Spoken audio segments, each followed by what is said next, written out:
Hello guys, so this is Ali from Lunch with Ecommerce Villa. Today we are going to have another exciting episode and we'll be talking about the tips and tricks for the 2023. Also we are going to talk about that what are the most cost effective and the best strategies to launch and rank products in 2023. So let's connect with Tony Sagar. Hey Tony, how are you doing brother? Good. How you doing, Ali? Nice to meet you. I'm fine, I'm great. So, Tony, just give us a brief introduction of yourself and then we'll continue from there. Sure. Um, I'm Tony Saggar here. I'm the co-founder of Down Under Betting, which was founded here in Canada about almost 40 years ago.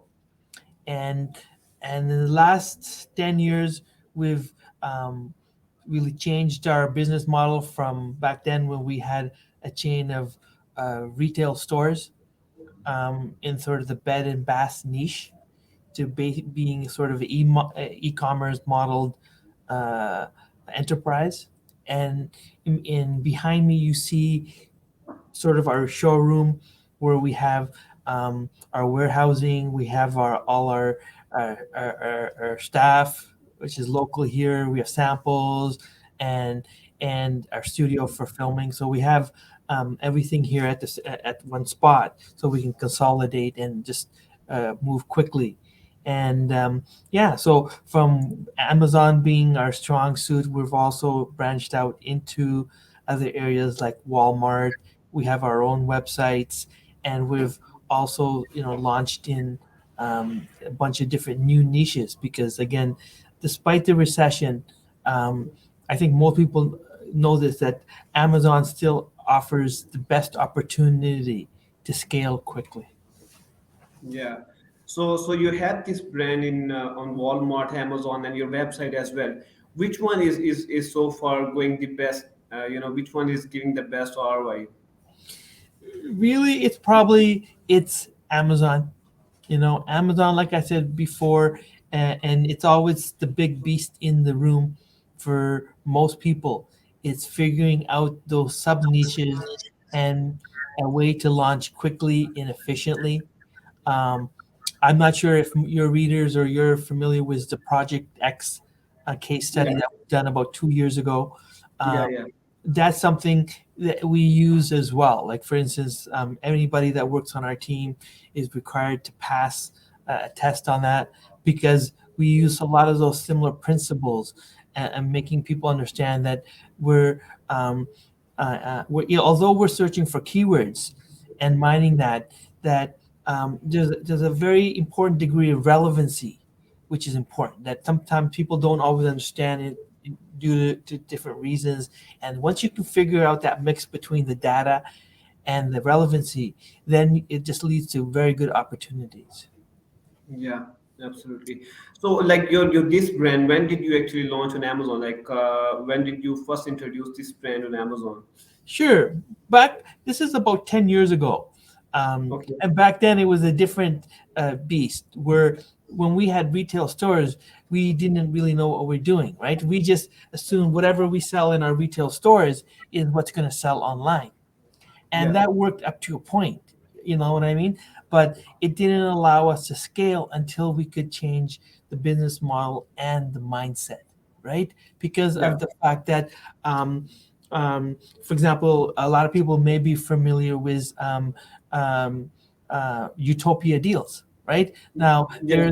there's really what we call the ideal power of how they, in this sort of niche, in the textile niche, how they really became a dominant player, you know. And Johab Nazi, actually, he's a friend of mine, and and I'm just glad to see that people who put their effort into one thing, they can really scale. I think it was only about 10 years ago they started on Amazon too, and you can see how big they became.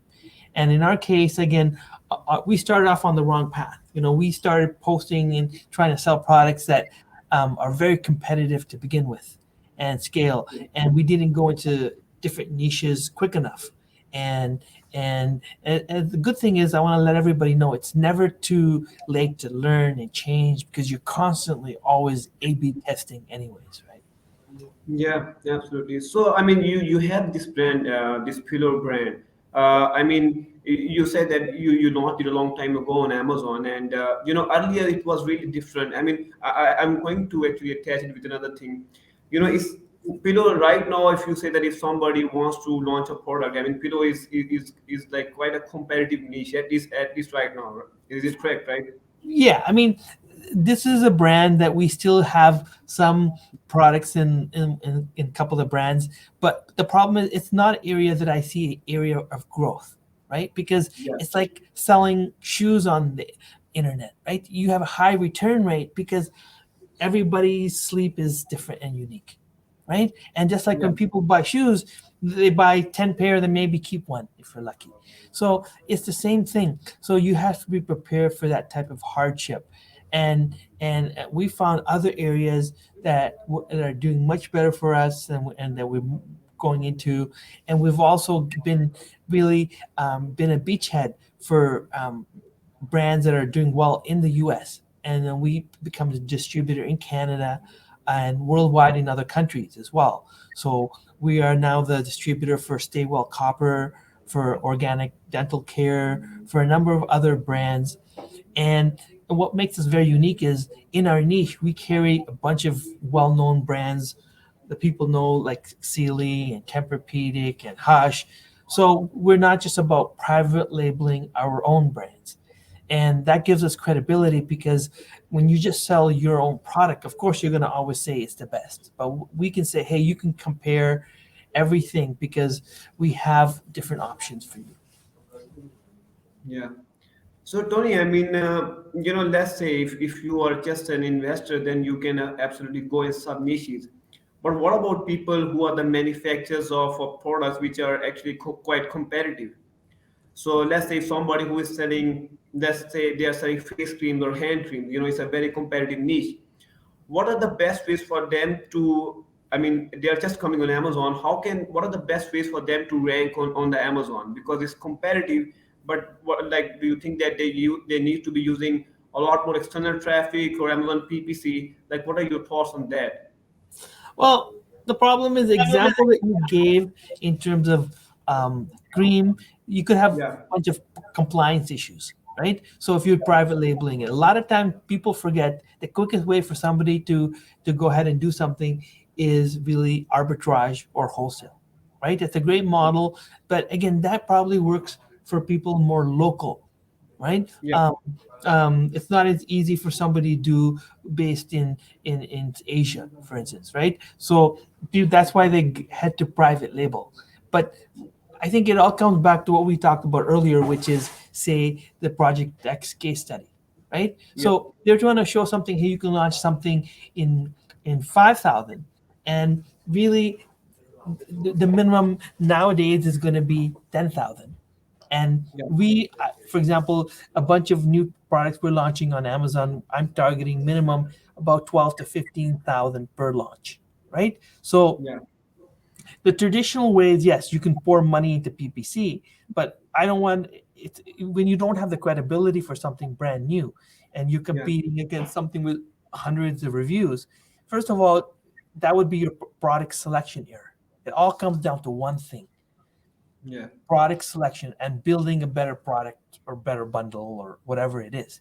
Because, and this is the key where my success has always been, is finding areas where there's low competition and high margin, right? That's what the utopia is really for everybody, is and how to use that data, right? So not only do we incorporate helium den and knowing everything about that, because I watch each and every little piece of content from Bradley Sutton, like on their channel. So what I'm saying is I'm the expert, so I can aggregate that data to my team and say this is where we need to be, because it's how you look at the data. You can be overwhelmed with the data because we use yeah. Data Dive from Brandon Young. We use all the top software that you need, but you can be overwhelmed if you don't know how to aggregate the data cleanly and make some decisions. Otherwise, you'll be drowning in data. Yeah. Yeah, I got that point that it's very important to select the right product when you are launching the product. Just select a product which has a high demand and less competition, and plus you need to have high margins. But the point is that if there is somebody, like you said, like you are the manufacturer, like if it's a manufacturer and they want to come to the Amazon, they don't like, they still want to launch this product. Doesn't matter if it is competitive, they want to come on Amazon. So I mean, overall, generically, what ranking techniques you are using for your own launches? Is it only PPC based, or you are using influencer or press release or Google Ads? Like, what's your methodology in that? Okay, here's the thing. This is the number one thing that people don't aren't as good at, is the Yeah, fact that um, first of all, PPC is a must, right? And we can yeah, spend all day talking, and then you have to just assume, hey, 30% with your budget or more, or less, depending on your margin, is going to be going to PPC. But the other thing that you need to do well is influencer marketing, right? yeah, That's make a community. Like, for example, in my case, I'm actually insider level of an Amazon influencer, right? So I go on and I do Amazon live, almost sometimes as much as 3 times a day, because I'm doing a case study right now, which I'm going to be documenting in future social media. And it was showing my success. At one point, as an influencer, I was making as much as $150 a day just coming on as an influencer. I've been approached by even brands who are my competitors to promote their product, and because I'm not just promoting my product, I'm promoting all products, because literally I don't care if they buy my competitors, because I still make money on the affiliate income, right? And yeah, in some areas I'm not competing very well anyways. I don't care. I would prefer somebody else gets the sale as long as I'm getting paid for my time, right? And I'm also building up an audience. So that's just one technique. And the area is being flooded right now. I see people streaming live from China, but they don't have the audience. They don't have the right people. It's like somebody from China hiring an agency for $100 instead of paying an agency for 10,000. They're streaming, you know what I mean? But they'll get there at some point, because live streaming is going to be huge in North America, and it's a great organic way, because we have all these other strategies. We use something called Amazon Posts. So we do 5 posts a day for what minimum a day for our brands. So again, it's a great big thing, because Amazon's not charging for it right now, right? And when I bring in outside traffic, we also gain by, it's called Amazon attribution, right? So what yeah, happens is they're going to give us a kickback, and these are all different techniques that take more time, because it's not like those days people remember 5 years ago of going to these groups and try to get reviews, because we don't play the game. There's a huge market of people that go in and they try to hijack old listings that don't exist and start off with 50 reviews and play all these kind of black hat tactics that long term you will be caught, and it's not worth anybody's time. yeah. So I mean, you are using Amazon Post and Amazon Live as well. But what about the influencers that you can like? Are you also utilizing YouTube influencers or Instagram influencers? And how are you communicating with them? And how are you finding the right influencers for your own company and for maybe your clients? Well, now they're reaching out to me. Like I showed you in that perfect example where people are reaching out to me, which is great, because I'm documenting my journey. But yeah, we have a whole, and again, that's for your audience to go on and they can find that, where it's very time consuming to do it manually, right? But you have to put in the right hashtags for the thing. You have to be willing to spend money. That means, yes, give away a lot of your product to the right audience, and make the right approach. And those are all the granular details that I don't have time to get into. But that's Yeah, something that everybody needs to do that research to figure it out what works best for them. Like we have all these lines that we reach out and we're sending them free product. So our cost may be $30, $50, whatever it costs for shipping and the product, but it's worth it, because what happens, it's building an audience. And some of the bigger guys, you may have to pay them additional amounts. And that's all things that you can get into gradually. You got to work your way up. But those are areas that take time, because it's not easy to launch a product. But if you launch a product right, I've seen so many products. I go into Amazon every day and I'm looking at products that they have like um, less than 15 reviews, but they're still doing minimum 3,000 a month. Show me what that. That's the easiest basic search that any fool should be able to do. And Yeah. still 50% of people don't even do that kind of basic search because they need SOP. And that's the difference that separates between a real entrepreneur and somebody who's wants to be an entrepreneur, right? Is just that ability to go start going in there, messing around and seeing what works, and don't be afraid to make mistakes because you can learn from those mistakes. Yeah. So Tony, I mean, what and like, can you give us some tips and tricks that which can help Amazon sellers for the 2023? Like any maybe some special hacks or anything which you believe that most of the people are not using, especially if it comes to Amazon SEO. Talk us a bit more bit about that also. Well, what's been working for us Mm. is we've been bringing external traffic through Google, right? And Okay. um, now there's different ways to do it. We're doing it. We're in a midst of a case study right now. So we're sending, even though we also advertise on Bing, we don't the big beast in the room. Just like Amazon, the big beast in the room for e-commerce, Google is the big beast in the room when it comes to external traffic. And Yeah. so right now we've been sending traffic to the Amazon listing page. We've been sending traffic to um, the Amazon storefront, right? And we've been sending traffic to our own Shopify website. So we're going to have data on all. Right now, I don't have enough data, but what I'm seeing is there's advantages and disadvantages for both. It all depends on you being able to get an idea of acquisition cost. Once you get a clear idea of acquisition cost going forward, right? And the perfect example I always use, if you guys watch Helium 10 all the time, is they always use the coffin shelf example. All the time he uses it. Yeah. And why? Because it's an example of something that didn't exist on Amazon, right? They mined it from the keywords to come up with a product. Only the other item, which was the egg tray, was something which kind of existed, but the cheaper version of the plastic and the carton type of egg Yeah. trays, right? And that's why that's really because that whole coffin shelf has spawned a huge niche on its own. You could do a million different types of coffin shelves. There's somebody selling a makeup coffin shelf, which is outselling all the 5, 10 coffin shelves combined in that niche. Because this is how you make money on Amazon, go into sub niche. And I'm not surprised because I sold a product earlier, which did very well in the makeup niche.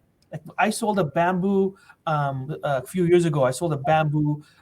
It was just a kitchen holder, literally, and and I combined and I just started putting makeup in and let's make the audience for makeup, and it started selling like crazy because there was nothing in terms of a bamboo makeup holder. So what I'm saying to you is that if you're not afraid to go into those niches, there's a lot of opportunity even to start small for under even 10,000 US. You know what I mean? Because you have a product that's unique enough and then you've bundled it or made it better and all that. Don't put your name on it and think it's going to do the job. You have to really target your audience and improve on it. Yeah, yeah. So Tony, have you experienced these high ticket items items that are selling for like the price range around more than $200, and then was like I'm experiencing it myself as well that high ticket items are working fine as well because you get even if you get 30 clicks and one PPC order, still you are in the profit. Like, have you experienced high ticket items also? Excuse me, I'm very experienced in this.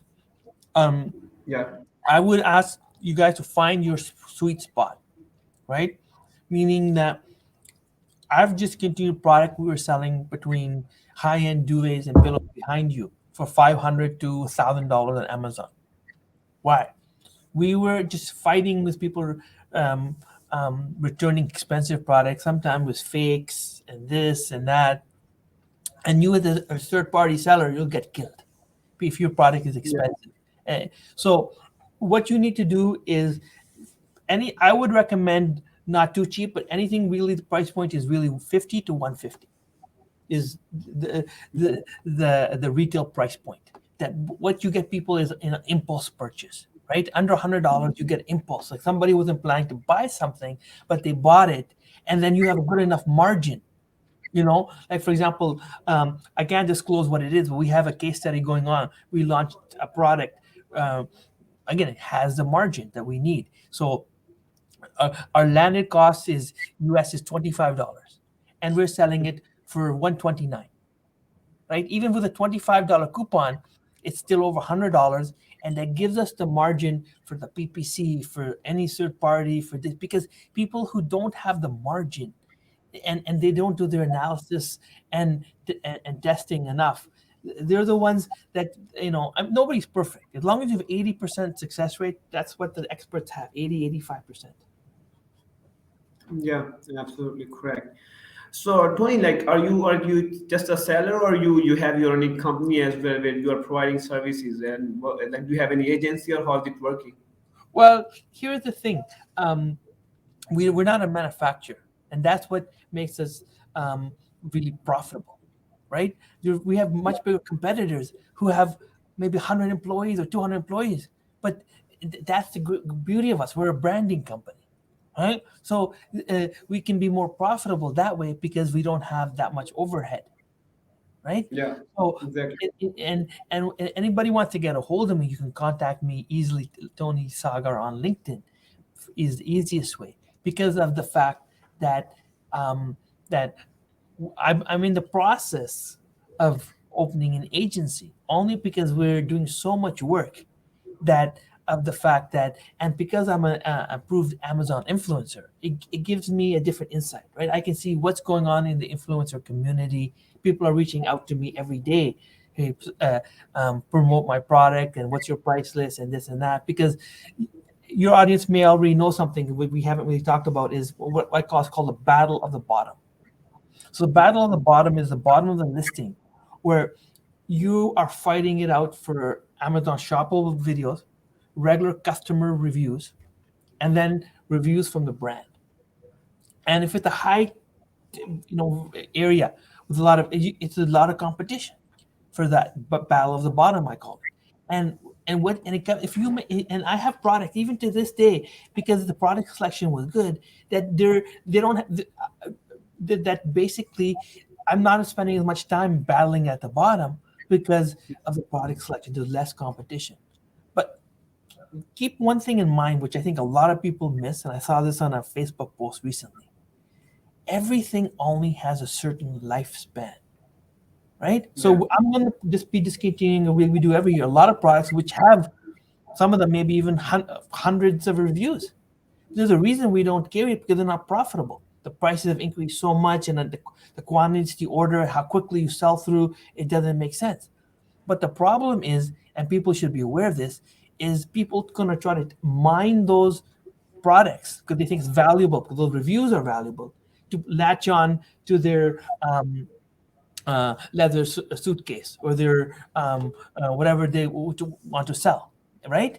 And yeah, that's the black heart part of thing that we don't get involved with, but people need to be aware of, because then they'll even come back to you saying you're infringing because other people are trying to take those black hat tactics of that. That's what you have to be very careful of. You know what I mean? But done right, you find those sub niches. I have so many different niches we're working on for the next 18 to 12 to 18 months. It's a gold mine. Amazon, if you spending the time doing the research, you don't want to be those. If you have products doing even 10, 15,000 a month, right? That's great. You add more variation, accessories to those products, and you do yeah, it that way. Instead, people thinking I need products of doing 50, 100,000 a month, or those types of things. And I think that's too risky. Then you become a target more, right? If you stay under the radar, that's what Project X taught you. Anybody who is an expert in Project X will probably do well on Amazon if you understand the meaning of what they're doing. yeah, absolutely. So Tony, I mean, when like you are going talking about going to the sub niches, like I mean, when you like, are you also only focusing on the products that are A shippable, or do you think that is fine to go for the products that you can C ship as well? Like do you have any priorities with that also? I'm not understand what you said. Priority for what's your criteria? You were saying? Yeah. I'm saying that you can also find products in the Amazon where even when you are air shipping those products, your gross margins can be somewhere around 40%. Like, do you also have any preferences in that way, or do you think that no, it's not a criteria that you look at when selecting the product? Sure. I think the biggest criteria, really, what you should be looking at is the profitability. And it comes down to a couple of things about the size, right? Yeah, Um, exactly. there's a lot of people that specialize in oversized product, and that's what we did for a while. Like this is all product that was oversized, but oversized product traditional on Amazon is hard to scale quickly because you want to keep it fulfillment by merchant because you get killed in the overstock fees and this and that. And what happens is the third party warehouses are stocked in the US. Like most third party warehouses in the US aren't taking new clients, and then people get killed because what happens is they didn't know this product is didn't need this much work, so everybody in the US has to open it up and this and that and all these charges, and then your product could be held hostage because you don't have the margin for all these types of errors that could go wrong. Yeah. So Tony, one more thing, that when you are going in these sub niches, what about your first inventory? I mean, do you like to do a test buy before ordering in the bulk, or do you think that you do enough research before going into a niche and you place a bigger order? Like, how do you do that actually in terms of inventory management? Well, if you do your research right, you don't have to do what they recommend. I saw this done in the enabler groups a time where they recommend their top tip was order 50 pieces or something like this. It Yeah, depends. I mean, 50 pieces, something expensive is maybe, that sell for $200 is different. But no, done right, you should be able to order anywhere a couple hundred pieces because like every day I have found a niche the other day that I'm just because of the holidays I couldn't move on it. I said, why didn't anybody think about this before? Because there's so much opportunity out there, right?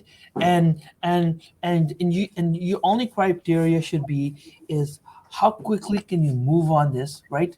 And the thing is, if you're too similar, you're just trying to take the same Alibaba product or whatever, you're not diving in. And I keep saying, use the example of the coffin shelf, how they made the coffin shop because it didn't exist from the keywords.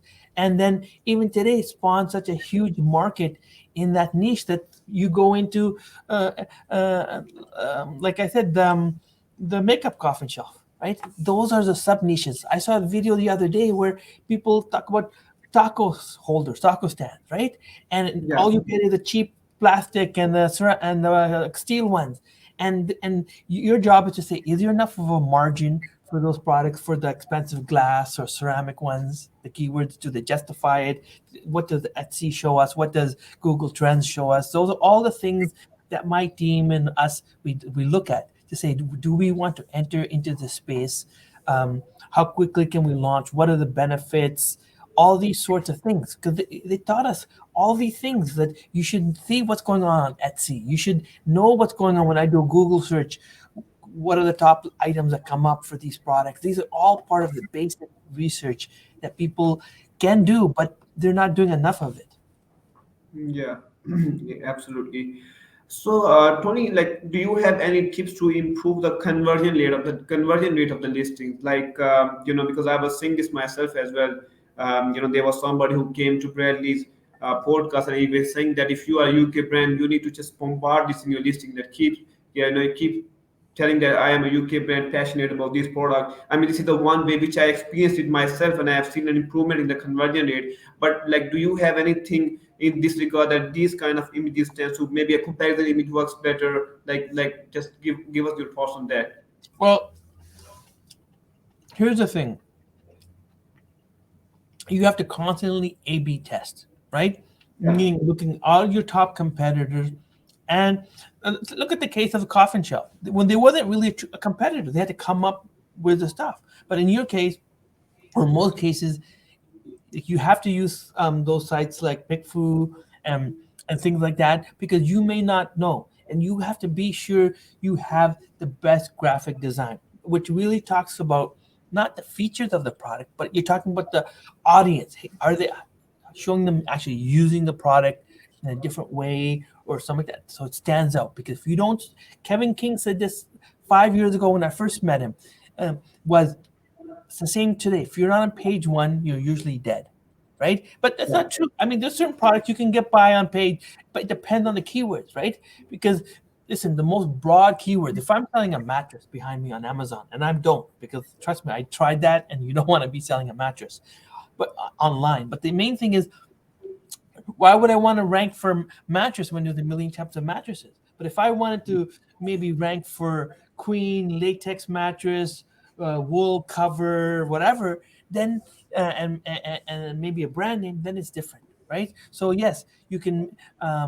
You have to really go into the long tail keywords. Yeah, absolutely.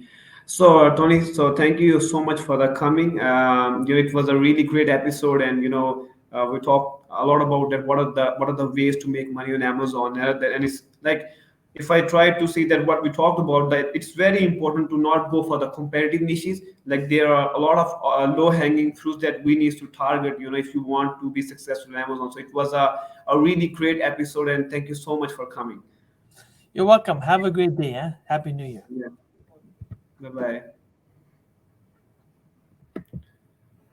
So, this was a great episode, and this is, it was important because on Amazon, so many people don't understand it. That we don't find the product, we find the keywords, and we do our working backward. We just find the right keyword where we feel like that we can easily rank on, and then we start working on the product development part, and then it comes to the sourcing.